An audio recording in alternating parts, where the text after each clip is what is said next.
Good morning, ladies and gentlemen. Welcome to Professor Ming's Strategic Insights. I'm sure some of you must have noticed a news that Beijing just launched another wave of purge. But what is different this time is the people being purged this time is neither top brass of the military nor high-ranking officials, but rather they're experts in science and technology. Let me give a brief introduction of the people being purged this time. The first person being purged is by the name of Wu Manqing, Mr. Wu, who is the Deputy Director of the Vice Chairman of the Chinese Academy of Engineering, the top leading institute for engineering work in China. Mr. Wu served as the director of, or the CEO of the China Electronics Technology Group Corporation, who's an expert in radar, in the radar system. His expertise is kind of special, or shall I say specific. His expertise lies in informationized network system of systems. This is a rather complicated term. Let me try to explain it a little bit. This system of systems, or systems of system, refers to the integrated infrastructure that links sensors, command centers, and weapon platforms into one single cohesive combat unit. So, well, you can tell that's very important. But anyway, for short, he's an expert in the radar system. This is the first gentleman, Mr. Wu. The second one is by the name of Mr. Zhao Xiangeng, Mr. Zhao, who is also a vice president or the deputy director of Chinese Academy of Engineering, another deputy leader. Whose expertise lies in nuclear weapon, or Mr. Zhao is a nuclear physicist whose expertise lies in nuclear weapon research and development.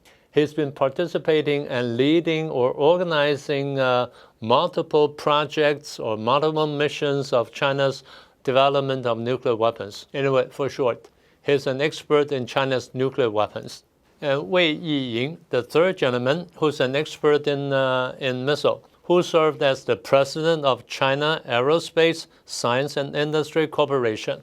He's not an expert in designing or building the missiles, but rather he's an expertise in developing the guidance, navigation, and control capability of the missile systems of China. So in short, again, he's a missile expert. The fourth one, the last one, is by the name of Yang Wei, Mr. Yang, who's an academician of Chinese Academy of Science rather than Chinese Academy of Engineering. He served as the deputy CEO or vice president of China's Aviation Industry Corporation, who's been engaging in jet fighter design and R&D for a long period of time.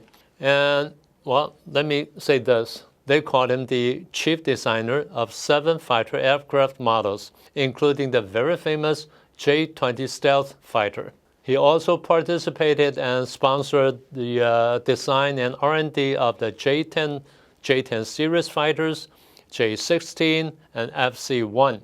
And FC-1 in China, they call it the Fierce Dragon, and NATO codenamed it JF-17 Thunder. And this Mr. Yang, as you can tell, he's very important. And this Mr. Yang is considered a pivotal figure in the design architecture of an entire generation of Chinese fighter aircraft. That's how important he is. So he does not design only one jet fighter, but rather he built a system of designing jet fighters. That's how important he is. So let's recap these 4 figures again. First one is an expert in radar. Second one is an expert in China's nuclear weapons. The third one is an expert in the missile system or the missile platform. The last one is the chief designer of China's entire generation of jet fighters. That's how important these 4 people are. So is it surprising? Yes and no. Why is it? Because we almost predicted their downfall back in 2023, 2024. Remember back in 2023 when we discussed the downfall of General Li Shangfu, the 3-star General Li Shangfu, who was the defense minister at the time, and followed by the downfall of minister and 2 deputy ministers of Equipment Development Department of the CMC, Central Military Commission. And then again, followed by the downfall of the 4 commanders and the 3 commissars of China's rocket force, Generals Wei Fenghe, Zhou Yaning, Li Yuchao, Huang Houbin, and Generals Wang Jiasheng, Xu Zhongbo, and Xu Xizeng. Altogether 7 3-star generals. These are all the top brass of China's PLA. So like I said, is it amazing? Yes and no, because the downfall of these people can be predicted because of the anti-corruption campaign is so strong and so fierceful. And you may still remember that we mentioned the downfall of the purge of another 3 leading figures in China's military or defense industry group.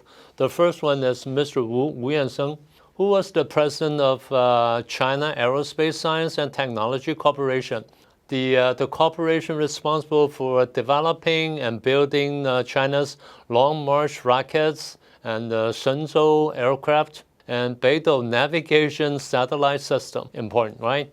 The second one is Mr. Liu Shiquan, the president of China's North Industries Group Corporation, responsible for providing Chinese Army's tanks, cannons, rockets, machine guns, and all the ammunitions they need. The third one is Mr. Tan Ruisong, also the chairman or the president of China's Aviation Industry Corporation, which is the primary developer of all military and civilian aircraft in China. It is also considered the parent organization for famous design institutes and manufacturing plants for things like J-20, as we mentioned, and JF-17. Needless to say, the official reason for their removal is always corruption. They are either presenting or receiving bribery. But when it comes to equipment or weapon procurement, it has to do with research, purchasing, and sales, either domestically or to foreign markets. Therefore, needless to say, with a corruption of this magnitude, it must have a negative impact, a very serious negative impact on Chinese Army's fighting capability. For instance, the rocket force. The rocket force has been considered the fifth unit. They call it the fifth unit against the United States, against Japan, and against Taiwan. And the J-20 stealth fighter is always considered again, the fifth unit for China's Air Force. It's equivalent to United States F-something or even F-35. So how good is it is really questionable. Talking about this, a strange idea just popped up in my head. Did the United States make any contribution to all these removals or purges? Probably yes. Remember back in 2022, the Air Force University of the United States published all the information about China's rocket force, what their where their bases are, what type of weapons they have, and what their commanding system is, and what are their commanders, and all the size and all the routes and everything in very full details. So I remember back then we said there must be purges in China about those leaks, which easily extended to other military or defense industry in China.